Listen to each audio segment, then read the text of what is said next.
으로 쉐보레와 함께 새 봄을 맞이해보세요. 스파크, 트랙스 등 6개 차종 36개월 무이자. 말리부 24개월 무이자 할부 혜택. 쉐보레가 준비한 4월의 행복 놓치지 마세요. 선수율 30%, 4월 한 달간 홈페이지 참조. Chevrolet, find new roads.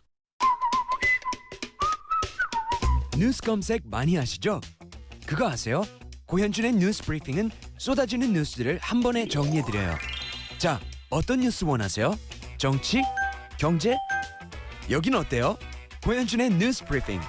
어떤 뉴스를 원하든 스마트한 정리, 쉽고 빠른 전달. 고현준의 뉴스 브리핑. Why so serious? Me, me, me, me, me, me, me, me, me, me, only me, me, me, me, me, me, me, me, me, me, me, me, sexy me. Why so serious? 네, 본격적인 뉴스 브리핑 전에 만나는 뉴스 전 빅커뮤니케이션 전민기 팀장 오셨습니다. 안녕하세요. 네, 반갑습니다. 전민기입니다. 지금 제가 국회에 대한 여러분의 정의, 여러분의 생각을 문자 메시지로 보내달라고 했더니 이게 문자 게시판이 아주 그 읽을 수 없는 글자들로 가득 차고 있습니다. 그렇군요. 4651님이 쓸쓸한 금요일 아침입니다. 씁쓸한 금요일 아침입니다. 늦은 밤까지 국회를 보면서 부끄러움은 왜 국민의 몫인가 싶었어요. 무엇을 위해서 저렇게 열렬히 싸울까요? 과연 국민을 위해서일까요? 라고 보내주셨습니다. 참. 5919님은요. 그나저나 다시 추워진 날씨만큼 어제 국회도 또 안 봐도 비디오 같은 상황이었겠네요. 예. 그렇습니다. 6674님은 내가 본 국회는 코미디다. 8300님은 국회는 닭장이다. 현재 국회는 양계장처럼 시끄럽기만 하고 결실이 없다. 0361님 국회는 UFC다 하셨는데 저는 이거 보면서 국회의원들이 일을 안 하는 게 난 건지 몸싸움하는 게 난 건지 뭐 이런 생각 해봤습니다. 그나마 읽어드릴 수 있는 것들만 몇 개 좀 소개를 해드리면 국회는 기생충이다. 국회는 유치원이다. 국회는 싸움터다. 뭐 국회는 서커스장이다. 뭐 이런 표현들이 계속해서 도착하고 다양하네요. 있습니다. 네. 예. 과연 오늘의 장원은 누가 될지 보내주시면 제가 장원 한 분 뽑아서 선물 보내드리죠. 네.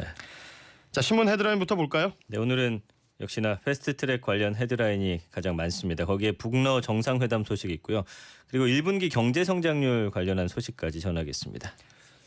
일단은 국회의원들의 모습, 국회에서 벌어졌던 여러 가지 모습 굉장히 좀 불편했었는데 어제 뭐 오늘 새벽까지죠. 그렇죠. 여야가 아주 대치하는 상황이 벌어졌어요. 맞습니다. 어제 여야 사당이 패스트트랙 지정 시도하면서 의원들 간의 격한 몸싸움 저희도 오랜만에 봤습니다. 이 국회 선진화법이 시행된 이래 7년 만에 국회 내 물리적 충돌이 벌어졌고요. 국회의장 경호권 같은 경우는 1986년 이후 33년 만에 발동이 됐다고 합니다. 자세한 내용은 윤성민 기자가 잠시 후에 전해드리도록 하겠습니다. 그 헤드라인은 이렇습니다. 한겨레 선진화법 팽개친 한국당 패스트트랙 물리적 방해라고 정했고요. 동아일보는 강행대 육탄 저지 패스트트랙 정면 충돌이라고 제목 뽑았습니다. 네. 자, 뭐 이 관련된 얘기 말씀하신 대로 윤성민 기자와 잠시 뒤에 알아보도록 하고 또 하나 중요한 일이 신문들 일면 보면은 뭐 패스트트랙 얘기 아니면 이 두 사람 사진이었어요. 맞습니다. 김정은 위원장과 푸틴 러시아 대통령 네. 정상회담이 있었습니다. 네, 블라디보스토크 극동 연방대학에서 첫 정상회담 열고서 북러 관계 그리고 한반도 정세에 대해서 의견 교환했습니다. 김 위원장 같은 경우는 러시아와의 한반도 정세 공동 관리를 강조했습니다. 뭐 이렇게 되면 북한, 중국, 러시아의 공동 전선이 구축이 되면서 이런 가능성도 커졌고요. 푸틴 대통령은 북미 대화 지지하면서 비핵화하고 북한 체제 보장이 이루어져야 한다라고 말했지만 북한 쪽의 어떤 의견을 손을 좀 들어주는 듯한 내용들이 많았습니다. 그리고 6자 회담 필요성도 강조했고요. 정상회담 마친 뒤에 두 정상이 이제 전통 검을 선물로 주고 받았는데 중앙일보는 이 사진을 실었습니다. 네. 그러면서 검 선물 주고받은 김정은과 푸틴이라는 사진 제목 실었고요. 경향신문은 푸틴 북미 대화 지지 비핵화 북체제 보장해야라고 내용을 실었습니다. 그리고 경제 소식도 다루고 있는데 올해 1분기 경제 성장률이 네, 작년 같은 시기 대비했을 때 마이너스다. 그렇습니다. 이런 기사가 보여요. 그러니까 전기 대비 마이너스 0.3%의 마이너스 성장률입니다. 그러니까 글로벌 금융 위기 이후 그 2008년 이후 가장 좋지 못하다라고 싣고 있고요. 시장은 물론 지금 통계를 작성한 한국은행이나 정부도 예상하지 못한 쇼크 수준의 경기 부진에 지금 경제 비관론이 커지고 있다. 신문사들은 이렇게 지적하고 있습니다. 뭐 총체적인 난국인데 수출 부진 그중에서도 반도체 수요 부진이 원인으로 지목되고 있습니다. 조선일보 같은 경우는 경제 실패를 전 정부 탓으로 돌리던 정부가 이번엔 대외 경제 여건 때문이라고 밝혔더니 이 부분을 좀 강하게 비판하고 있습니다. 한국일보는요 마이너스 0.3% 1분기 역성장 쇼크라고 제목 달았고요. 조선일보는 10년 만에 경제 추락 이번엔 해외 탓입니까? 이렇게 제목을 붙였네요. 자 이렇게 신문들 살펴봤습니다. 어제 밤사이 뭐 인터넷이 계속해서 굉장히 좀 바쁘게 바뀌더라고요. 맞습니다. 평소에는 네. 뭐 그래도 한나절 정도는 어떤 검색어가 쭉 유지가 됐었는데 어제는 굉장히 바쁘게 바뀌었는데 인터넷 뉴스 토픽들 한번 살펴보죠. 네, 심상정 나경원 의원의 이름이 올라왔습니다. 그러니까 이것도 뭐 패스트트랙과 관련한 이야기죠. 심상정 정의당 의원하고 나경원 자유한국당 원내대표가 서로 반말 주고받으면서 격한 신경전을 벌였습니다. 그러니까 어젯밤에 정계특위가 열릴 행정안전위 회의실 앞에서 맞붙었죠. 여기에 이제 패스트트랙 반대하는 한국당 의원들이 오전부터 점거 중이었고 심의원이 이제 문을 막고선 한국당 의원들에게 비켜달라고 요구했는데 뭐 당연히 안 비켜줬죠. 이 상황에서 나 원내대표가 등장하면서 두 사람이 정면 대치했는데 이 또 여성 어떤 리더들 간의 충돌이어서 또 많은 분들이 관심 갖는 것 같습니다. 나 원내대표가 이중대하지 마라 이렇게 이야기를 했고 심의원이 비겁하게 의원들 뒤에 있지 말고 앞으로 나와 이렇게 받아쳤습니다. 두 사람 신경전 30분 넘게 이어지면서 많은 분들이 좀 관심을 갖게 됐습니다. 그렇습니다. 국회에 좀 보기 좋지 않은 그런 모습 중에 또 하나가 연출이 됐던 부분이고요. 다음 토픽도 역시 사람 이름인데 고민정이라는 이름이 올라왔습니다. 그렇습니다. 문재인 대통령이 새 청와대 대변인에 고민정 현 청와대 부대변인을 임명했죠. 뭐 쉽게 말하면 승진한 겁니다.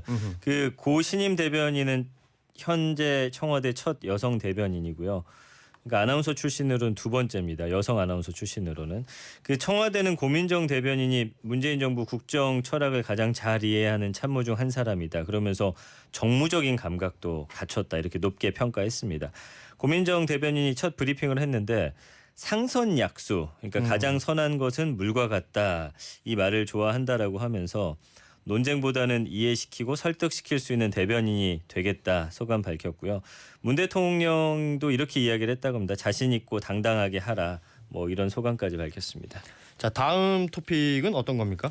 유인석 성접대 시인입니다. 그러니까 승리의 성매매 알선 혐의 수사하는 경찰이 동업자인 유인석 전 대표 그러니까 유리홀딩스 대표죠. 맞습니다. 네. 성접대가 있었다는 진술을 확보했습니다. 그러니까 의혹이 제기된 이후에 혐의를 시인한 건 이번이 처음이고요.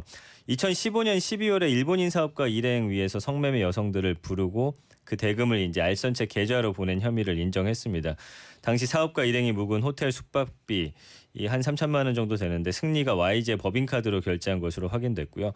동업자도 이렇게 혐의를 인정했는데 승리는 여전히 성매매 알선 혐의 부인했고 YG 측은 법인 카드지만 승리가 개인적으로 썼다 뭐 이런 내용 밝혔습니다. 자 끝으로 하나 더 보겠습니다. 메이라는 키워드인데 예, 좀 안타까운 얘기죠 사실은. 맞습니다. 이 메이는 그 복제견 이름입니다. 네. 그러니까 동물 보호 단체들이 복제견 학대 실험 논란 빚고 있는 그 서울대학교 수의대 이병천 교수의 즉각 파면을 또 촉구했습니다. 학대 의혹받은 메이가 2012년 10월에 이병천 서울대 그 교수팀 체세포 복제로 탄생한 비글 종의 네네. 복제견입니다.